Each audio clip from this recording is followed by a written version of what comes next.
Good morning, everybody. Thank you very much for joining us for this session on clear language and the media. In a moment, I'll introduce you to our two speakers. But first of all, I wanted to share this map with you. On this map, you can see the vast range of countries represented in the room and amongst the participants. We have people attending from 22 different countries at this session today. Some quite far away, South Africa, the United States, Brazil even, and then a few nearby, France, Germany, the Netherlands, Austria, Hungary, and the list goes on. So welcome to everybody. Thank you very much for joining us. I'd now like to introduce you to our two speakers, Michelle and Stefan. Michelle WAITZMAN is a plain language consultant based in Toronto, Canada. She works with non-profit organizations, government agencies, and other businesses, helping her clients write and improve their texts with their readers in mind. Michelle is also a member of the board of the Plain Language Association International. Michelle's career began in television production, and she's therefore excellently placed to offer first-hand insights into clear language in the media, the topic of this breakout session. After about 12 years of working in TV, Michelle moved into corporate communications, followed by writing, and this led to her working in, as she puts it, the plain language world. Stefan de KEERSMAECKER has over 30 years of experience in the public and private sectors with a background in a wide range of policy areas. He's worked as a lawyer in various law firms, and since 2001, he's held several key positions in the European Commission, including spokesperson for the health portfolio during the COVID-19 pandemic. Until recently, Stefan was the European Commission's deputy chief spokesperson, and since September this year, he's been director for citizens communication at the European Commission's Directorate General for Communication.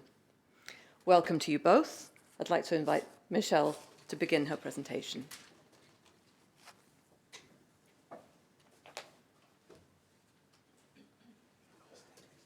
Thank you, Ingrida, and thank you all for being here. It's wonderful to see so many people in the room.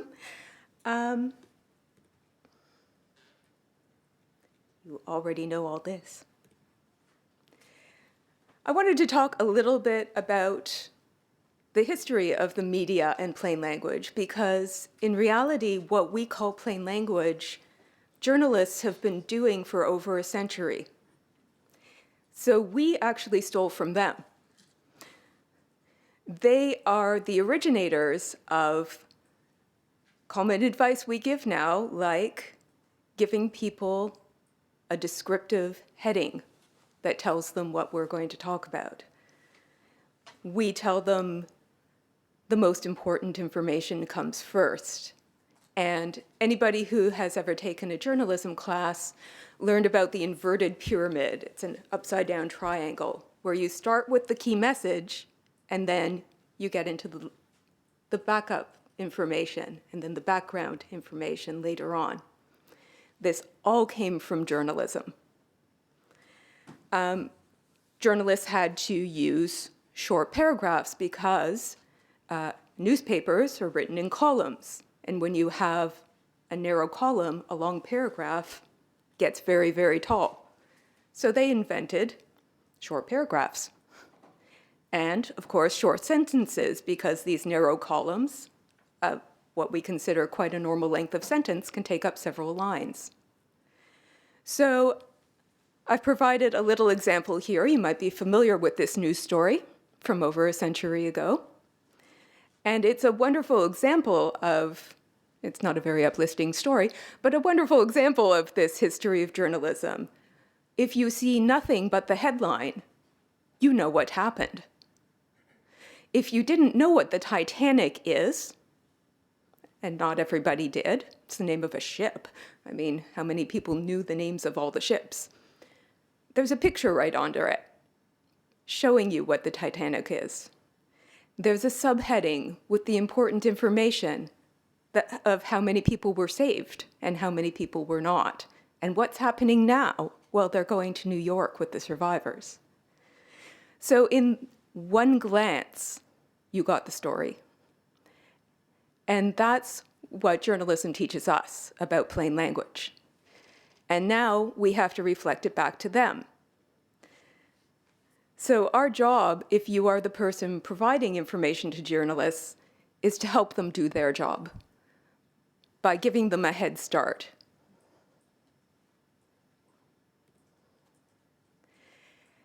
And here's why their job is now possibly a lot more difficult than it was 100 years ago. It's easier in many ways because information moves around the world much more quickly. But it's harder in a lot of ways because the journalism business has changed. So there used to be a journalist in every major city for every major network, right? And now they've cut that back. There are fewer journalists out there trying to do just as much work, possibly more work. Not just journalists, but also the editors, the people who decide what's a story and what's not a story. What should we cover? What should we miss? So those people need really good information really quickly so they can make those decisions. This is an important story and here's why. And then the fact checkers, who are actually disappearing. It's very rare nowadays to get a call from a fact checker, unfortunately. And with AI making stuff up all the time at the moment, fact-checking has become possibly more relevant than ever. So by giving that information, here's where these statistics we're telling you came from. Here's where you can get the full report. Then you're helping those few remaining people who are trying to check the facts to get their job done quickly. We have tighter deadlines than ever because it's no longer we have a magazine to put out next week or we have a newspaper that's going to print overnight. It's got to be on the news now. The news runs 24 hours, the internet runs 24 hours, and if you don't have the story immediately, you've missed it. So they have very little time when they get your press release to turn that into a product on their website or their radio station or their television station. They also have to do it in more formats than ever before. They used to, every news outlet had one format. They were a TV station, they were a radio station, they were a newspaper, now they're all of them. So they have to have video, they have to have audio, they might have a podcast, they have to have relevant clips up on their social media. And so they need the long version of the story, the short version of the story, the one-line version of the story. And so that is what you can help them with if you are preparing materials for the media. And of course, everything has to happen very quickly now, because if you stop and research too much about your story, there's already a false version of it circulating and going viral. Fun times to be a journalist. So what happens when you don't provide clear enough information? So this headline, Science says, eating chocolate cake for breakfast is very healthy. This and many other stories came out after a study was released. I think it was somewhere around 2008 or somewhere like that. It was a weight loss study. They had two groups of people. I can tell you what the study didn't say. The study did not say that eating chocolate cake for breakfast was very healthy, but that's what the media said. The study actually said that they compared two groups of people who were trying to lose weight. Half of the people got a serving of chocolate cake in the morning with their breakfast, Half of the people got a slice of chocolate cake in the evening after dinner. And the people who got it for breakfast lost more weight than the people who got it for dinner. That's not what that says. But the truth wasn't very interesting to most media outlets, and so they went with what was sensational. They picked out something that sounded like a headline to them. And so I would encourage you, if you want the subtlety of a piece of information to come out, to be very clear about what that is, and to make that your headline, and to make sure that the story about why it's a headline comes right at the beginning of your information, so that they don't have to go looking for the story. You've told them the story.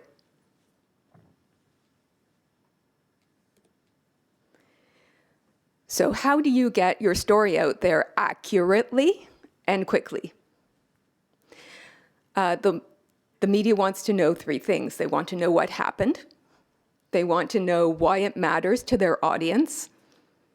And they want to know what their audience should expect to happen. Maybe something is coming, something is changing, or what they're expected to do. Are they expected to fill in a form, go to a protest, whatever it is that your story is trying to get them to take action on?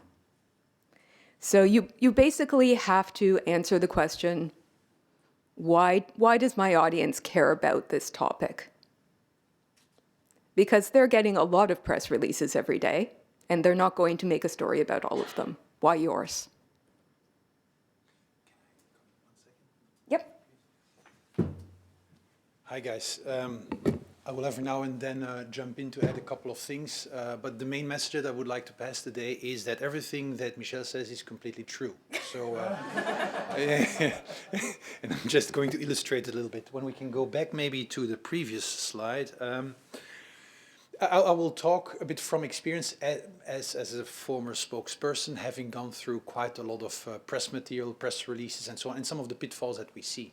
And I think one of the elements that could help you is what I call, it's my own invention, the darling rule. Imagine you go home after a hard day of work and your darling asks you, darling, what did you do today?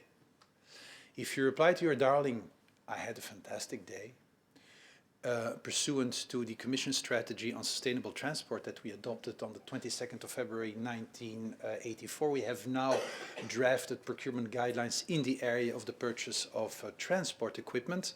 If this is your reply to your darling, I would suggest couple therapy. It's not the way to do it. So why do I say that? I think we have to learn to go to very plain, simple English, where we go back to these fundamental questions that Michelle has put on screen here. These are the questions that matter. What matters is that we explain why, what we do, to what extent is this important for citizens and companies, especially for public administration. As the Commission, we work for companies, we work for citizens. What we want to explain is why it matters for them what we're doing. And so we should get rid of something that's difficult for public servants like me, bureaucrats like me, getting rid of procedural type of language.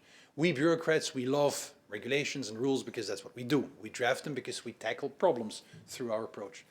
But people are not so much interested in the fact that we adopted something, that we've written something. They want to know why it's good for them.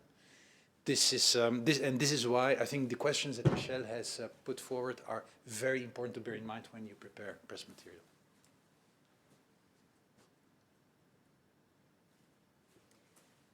So we're just going to go through some things that can go into press materials that will help the journalist to tell your story and get it right. The first one, of course, starts right at the top with the heading. Make sure it is descriptive of what comes next. Make sure that if they were to basically use your heading or very slightly adapt it, it would catch the eye of the correct audience. Putting, of course, the most important information first in the title and in the first paragraph. And the first paragraph should really tell the essential story. If you haven't told your story in the first paragraph, then you're expecting people to do work. And readers don't like to work. And like I said, the journalists are in a hurry these days. They don't have time to go through 5 pages of materials and decide which points are relevant. So you should look at your press materials and say, if they copied and pasted the first paragraph onto their website, would it make sense to people? And would it get the point across? You should be prepared for them to just copy and paste. Yeah? One thing I find... Can you turn on your... Oh, yeah, sorry. Just for the recording. One thing that I find when it comes to news releases and that sort of thing is that people think that they are the audience, that the people issuing it, when you have to think, who is my audience for this news release and what do they need to know? Because I do find that the organizations go, well, this is what we did and what we're proud of, but it's not necessarily what people want to know.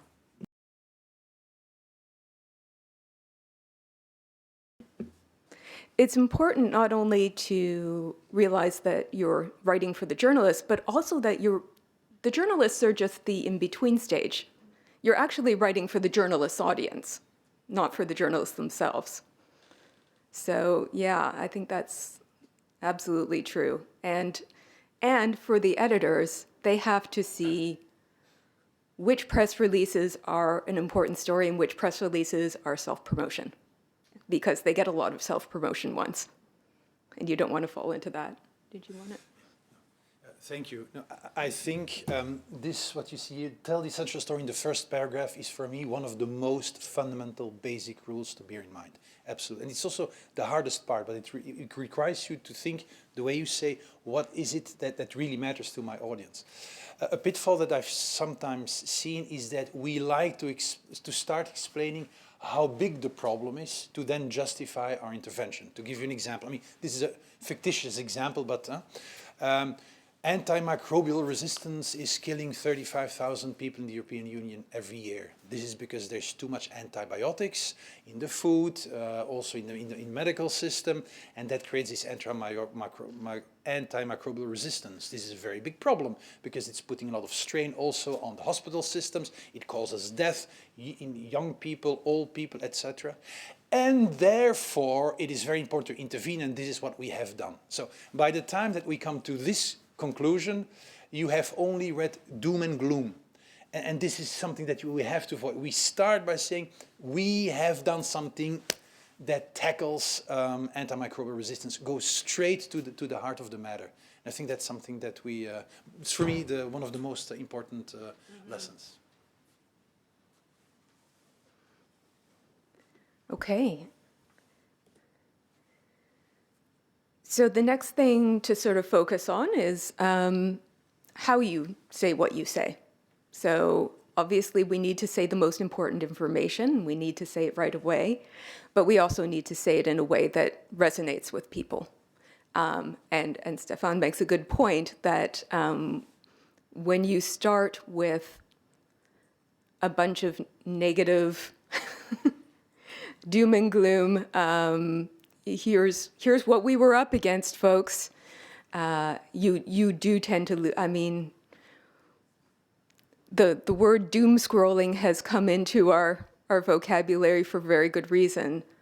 All we see over and over again is how many problems there are. So if you're trying to emphasize that you have a solution to something, you've got to lead with that. So I think that's an excellent point. But also, we have to explain it in a way that the audience resonates with.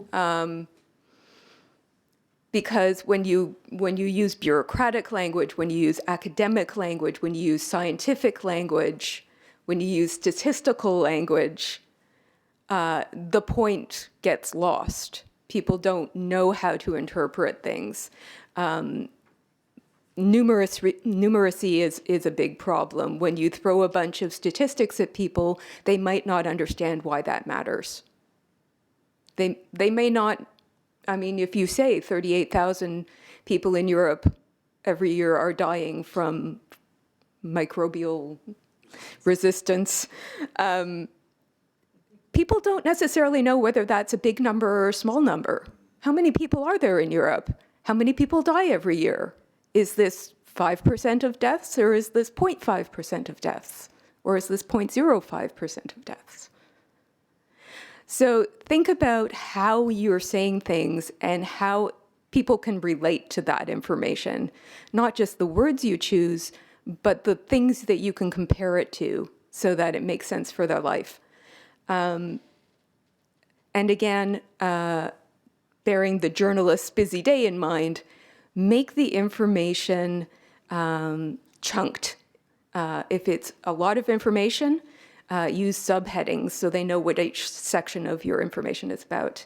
And by using short paragraphs and short sentences, they can just take a highlighter and go, yes, this paragraph, and that paragraph, we need those. But if you've put information into long, page-long, chunks, then they need somebody to interpret it and rewrite it. And that's where mistakes come in. So the more they can just literally cut and paste what you've given them, or just slightly change it for their style, the better your information is going to get across. Don't make them do extra work. Do you want to talk about that? Absolutely. First, on using words that the readers understand, what can sometimes be a challenge is the fact that some terms have very specific legal or political connotation. And when you're drafting a press material, the people who have worked on regulations, on rules, or whatever, can be very insistent on using certain words for legal reasons, political reasons, and what have you. Totally understandable. Nevertheless, the idea is to communicate to citizens, not to lawyers or to policy officials. If that's the case, then of course. But we communicate with citizens, and so sometimes it's an important discussion that needs to take place between the people working on the press material and the policy and the legal people. I understand that in some areas your press material can have also legal consequences when we are, for instance, working in an area of litigation. We're fighting a company, or a company is fighting another company, and there's press materials going from one side to the other side. Of course, that's different. But when that is not the case, and I think we should always bear in mind and try to convince our policy and legal colleagues that what matters is not so much the correct legal term, perhaps, but what makes the message come across as clear as possible. On the short paragraphs and sentences, I have to say that in my previous job as spokesperson, I very often had to take out an axe and chop sentences in pieces because they were too long. What matters here as well, I think, is the length of sentences is also a little bit culturally determined. In some languages, it is perfectly normal to have long sentences. In others, slightly less. So this is also something that you have to bear in mind. But whatever the language culture is, do not forget what Michel said. The journalist will never copy-paste a sentence of 4 lines. They will chop into pieces. So it's best that we do the chopping instead of them, because then at least it will be chopped correctly. Thank you. Chopped correctly, I like that.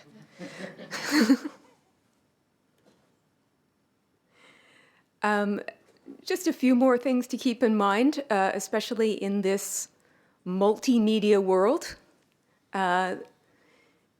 Anytime you can provide images for the media that will help illustrate what you're trying to get across, they will appreciate that, whether it's photographs or graphs or infographics, anything that helps them to make a visual that goes with the story. Otherwise, it takes a lot of their time to go looking for images of specific things. As sometimes they get it wrong, and they show an image from too long ago, or they show an image that doesn't exactly illustrate what you were trying to say.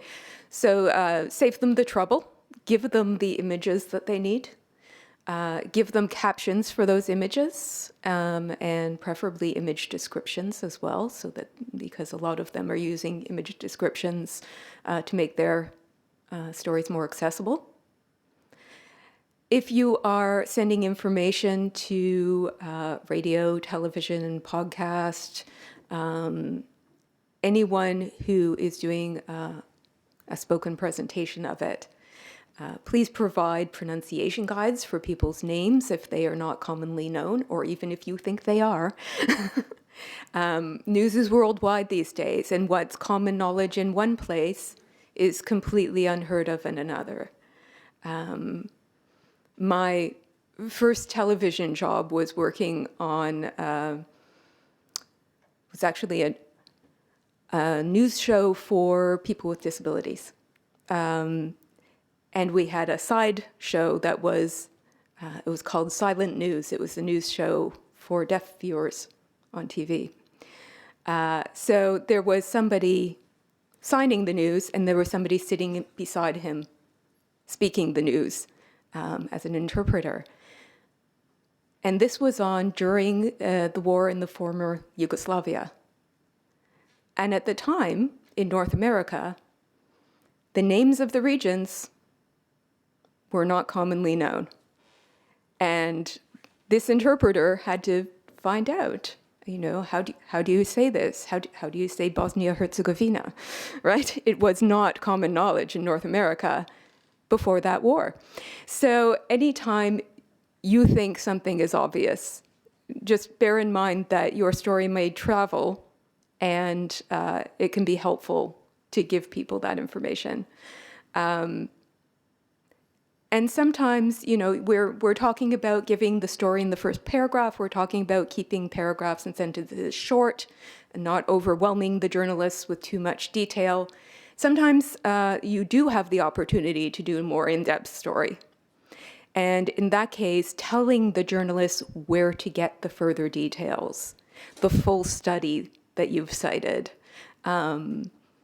the speech that you've taken one line quote from.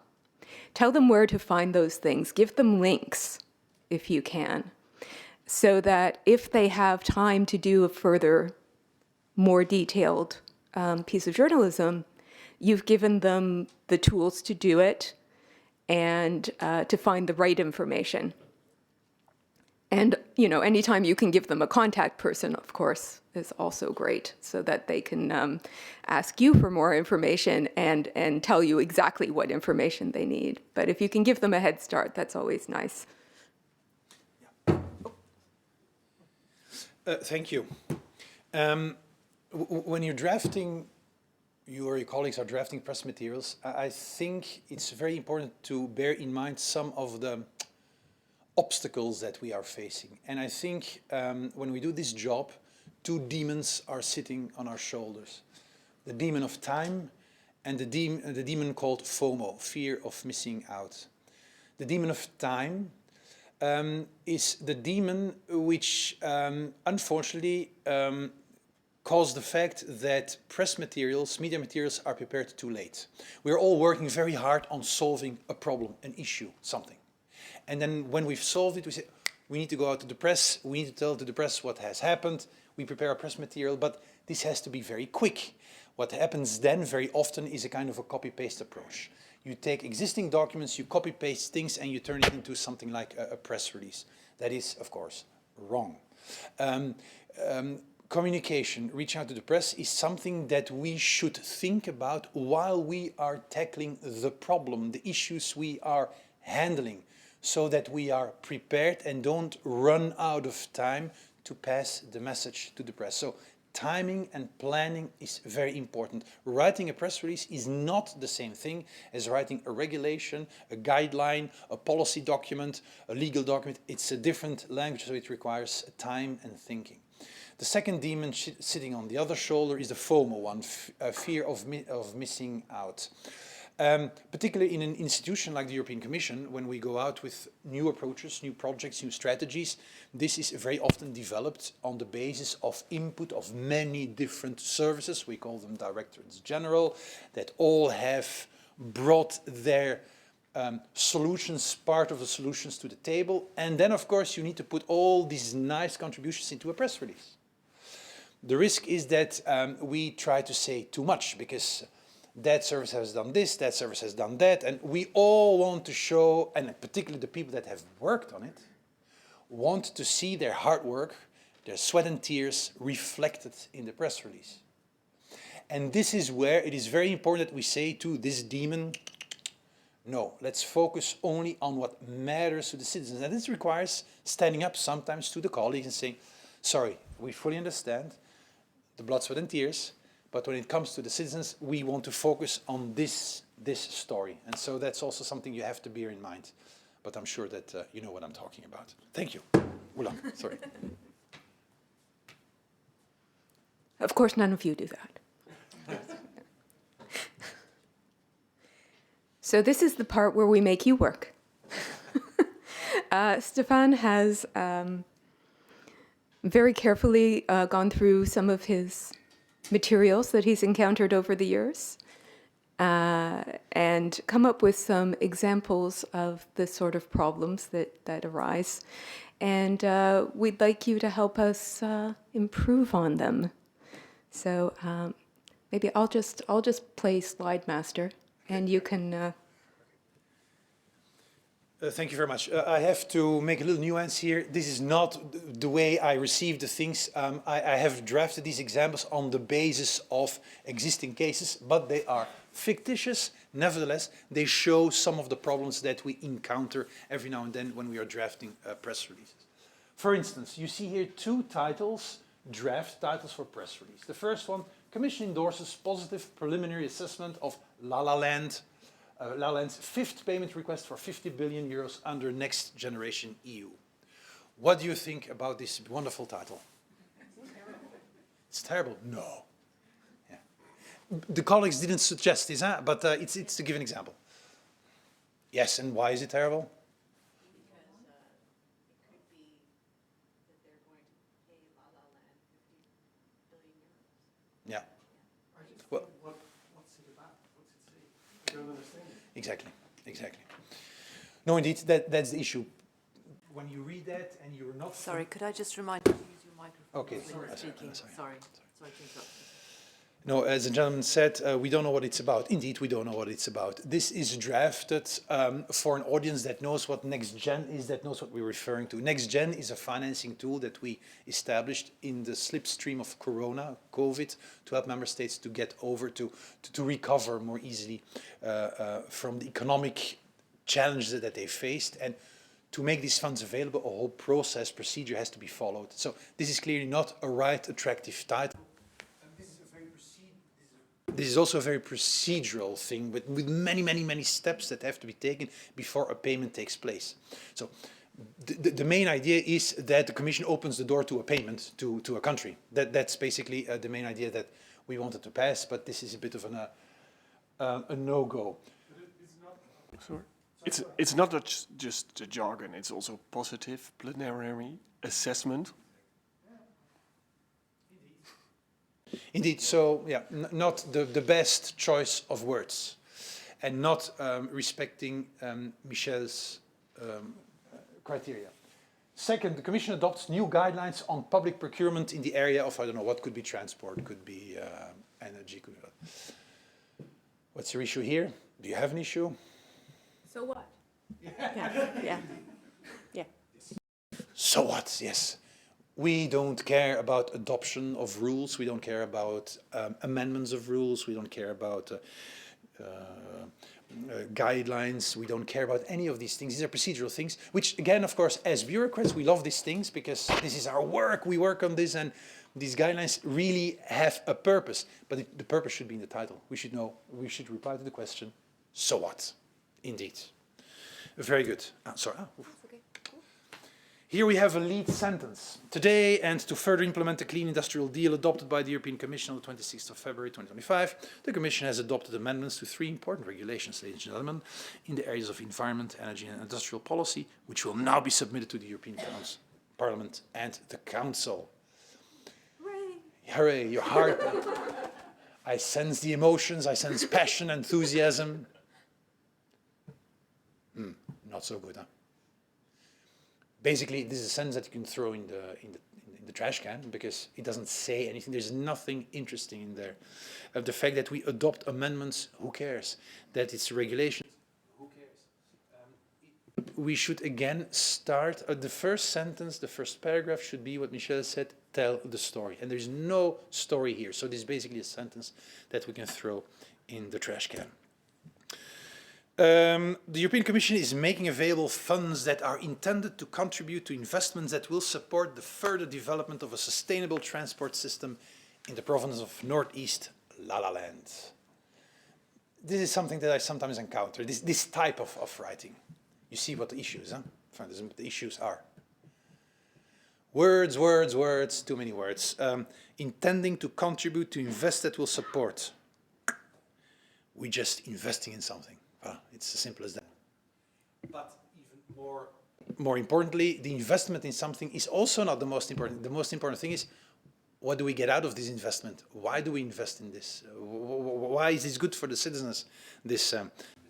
Can I ask a question? And this might be more about the headlines than the first sentences. These are very, they're active. And as far as the reader goes, maybe the passive, like funds available now for, I don't care who adopted. I mean, I can read about that in the story, but is there a journalistic rule about passive versus active? Voilà. There we go. To come to the active-passive.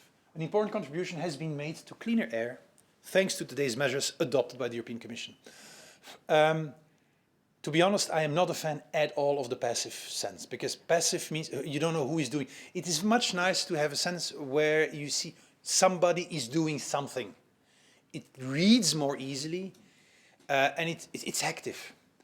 But I know, I mean, I'm a lawyer myself, and for some reason, if I know the reasons, we lawyers, we like passive sentences. It can have its advantages, that you don't have to say who is doing what. Something will be done. But this is something that we also sometimes see, this reflex of using passive sentences. I'm not saying that you cannot use passive sentences. In some cases it may be justified, but in general I think we use them too often. The active tense makes it much more. But in the headline, what matters to the reader is what happened, not necessarily who did it. That's my point, I think. Sorry, I see your point. No. Indeed. Go back. Yes. No, you're right. You have to think in terms of what matters to the reader. And that can be a way of tackling it, absolutely, yes. Sometimes, though, the person is what makes the story. Right. Yeah, microphone. Such an intimate setting, it feels comfortable to just start yelling. I mean, but generally, sometimes that, rewritten, that would be of interest if it tackled some large company that people, are interested in, right? So the people involved will sometimes is the only thing that will make a story interesting. And one of the reasons why we prefer the active tense is because we usually see ourselves as the subject of the active tense. We, European Commission, have done this. We are making lives less costly for citizens. I mean, we Commission, so... this is a very beautiful one. This strategy will help member states better mainstreaming good practices. The word mainstreaming, I love it. In their national legislation, developing and designing evaluation. Blah, blah, blah, blah, blah, blah. This is, I mean, again, this is not a sentence that I encounter literally, but it shows a tendency of wanting to pack too many ideas in the same sentence. And imagine that you're a journalist. Apart from the fact that a lot of this vocabulary is very boring and you don't know what it means, mainstream good practices in national legislation, what on earth does it mean? Apart from that, there's too much in there. This is an example of the Christmas tree where everybody needed to have their little dada, their little Christmas ball in the tree. and it's there. And what the journalist is going to do when they see that, well, first, they will not be interested at all. They will not write about the article. But if they were to write about the article, they would take their eggs and chop it into pieces and take out the most interesting part. This is definitely not... Can I add something? In the Netherlands, I learned that you have to avoid the words strategy and policy when you're writing about them, because then you make them the actor in all your sentences. So if you want to say what people are really doing, never use the word strategy, because this strategy, what strategy? It's a part of the strategy that's doing this, and it's the same with the word policy. No, I agree. Word of strategy and policy doesn't mean a lot. What matters, again, is what's in it for the citizens and the companies. I mean, but of course, sometimes the political news can be the fact that we go out with something big. And so you cannot avoid the word strategy, of course. Nevertheless, something big sounds better. Exactly. No, but I agree. A word like, we have developed a new policy. Who cares? No. Oh, of course. Yeah, I think to that point, sometimes you want to talk about your new strategy. You say, okay, well, you know, our new strategy is going to help clean, you know, green transportation systems through this, whatever. And instead of saying the European Commission has developed a strategy to help transit become more green, you're saying the European Commission is putting green transit at the front, at the forefront. The word strategy can be skipped entirely. You just say what it is that the strategy does, and leave out the part where you worked on it for 5 years. And I understand the temptation to tell everybody, I've been working on this for 5 years. Please understand how wonderful this is. But nobody cares. So I think what you have to do is write a rough draft where you thank yourself. And then write the real one where you say, okay, nobody cares what I did. Or any of my colleagues. Oh, just keep doing that. I think with that we've come to the end. The floor is yours. Questions, suggestions, comments? Over you. Hello. Thanks. I guess I was wondering, like, I hope I get the question out in a relevant way. I hope it's relevant at all. But I guess one thing is, like, it seems to me people often try to be impartial because they want to sound smart and they want to sound like above it and only giving the facts. And some groups kind of don't challenge themselves like that. Like, you might have, say, right-wing people who come out and say, we're fighting immigration. And they leave it up to you to intuit, I guess immigration's bad, you know what I mean? But they just tell you their point and they let you hop on their bandwagon if you want. There's different sides of the spectrum there, but like, is there a way to kind of reconcile this where we want to stir people to care about what we're talking about and we still want to be truthful? Are there best practices around that where you can play with the intuition of the audience and just let them care in their own way or have an idea of why they would care without having to tell every detail? I think, and I understand that especially if you work for a government institution, you have to be very careful about opinion, right? But I think you have to look at the reality of journalism and say, okay, if I'm not expressing an opinion, one will be expressed for me. And so, and as you say, you might be countering something that's happening out there, a very strong opinion that's coming across in the media that you've decided you have to make a statement to support the facts and the reality of the situation. So from a journalist's point of view, if they get a press release on their desk, they have to then make a decision. Is this something factual, or is it just somebody blustering? If it is something factual, is it telling the whole story, or is there another side to this story that I need to go research? Do I have to interview somebody else to get the whole story? And so that's one of the things that journalists wrestle with is, do I need both sides of this story? Is there a legitimate second side to this story? Or is the second side just misinformation, right?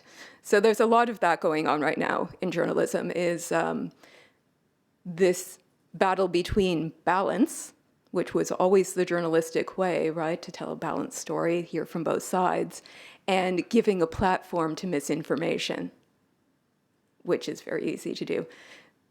So doesn't quite answer your question, but I think you have to have a certain forcefulness in what you say. I don't think you can be too standoffish, because then the journalists go, well, they're not really saying anything. You have to make a point. And if you are putting something out there to counter misinformation, you have to acknowledge that that's what you're doing, I think.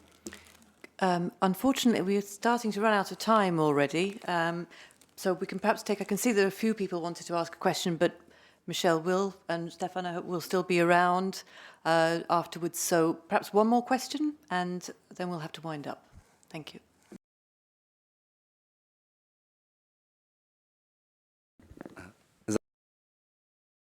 Hello, hello. Thank you for the presentation. It was really good. I really enjoyed it. Where do you see kind of media literacy and critical thinking skills coming in? Because I think about the media landscape we live in now, where there's so much misinformation, disinformation, and there's a real turn towards like long-form audio. Because I think sometimes, like, okay, put the story up front, put the message up front, but people all at the same time are listening to radio, podcasts, and they really seem to enjoy long-form audio. So where do you think kind of plain language sits in terms of that, in terms of media literacy and the media landscape at the moment?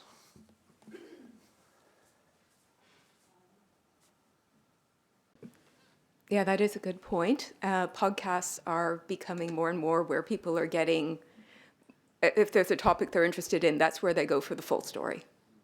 And so the podcast producers are the people who are going to say, hey, I got your press release, can you give me more? And they're the people who are going to look at all that extra information and quite possibly want somebody to be interviewed and want somebody possibly from the opposing side to be interviewed. And so that's where, strangely, podcasting has become the home of traditional journalism, I think, in a lot of ways. So that's a really interesting place right now, and it's hard to say where it's going to go. But I certainly understand that. And again, when you're approaching a podcast, it's almost more of a pitch than a media release. You're saying, hey, your audience is the audience we're trying to reach. We think this is an important story for them. Here's why. More than the traditional press release, I think, because they do have that sort of, and they usually work a little further in advance than a lot of the other media. So you have that opportunity to get interviewed and that sort of thing. Do you have thoughts on podcasting? Yeah, no, it's true that, I mean, so you have the traditional media, but we all know that less and less people are relying on traditional media to get their news from. They use podcasts, they use social media and all kinds of other things. So it's very important that we are there as well, and that we make sure that our voice is heard there as well.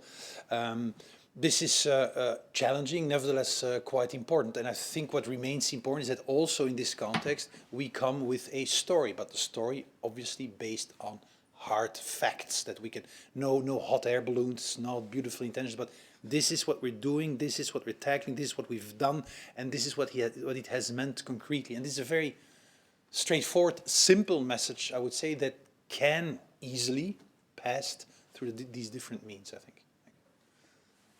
There's a lady there.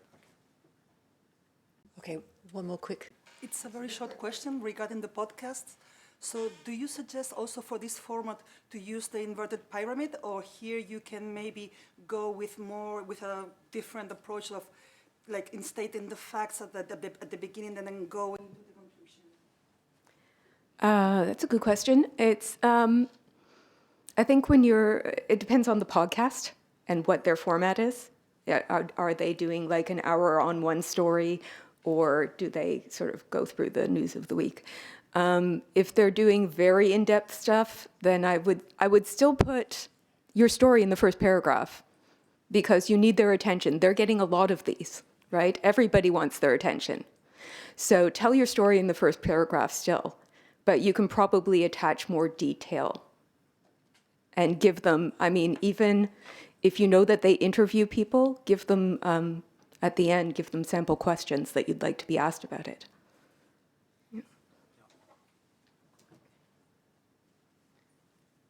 Okay, thank you very much, Stefan and Michelle. I can see that this could have been a much longer session, more questions to be asked and more ideas to be shared. Unfortunately, time is limited, and I'd like to invite you all to go back upstairs now to the plenary room, where we will have a half-hour-long harvesting session from all 3 breakout discussions. So you'll be able to hear a little bit about what was discussed in the other 2 sessions in the other rooms. That will be starting in 15 minutes. Make your way up. Thank you.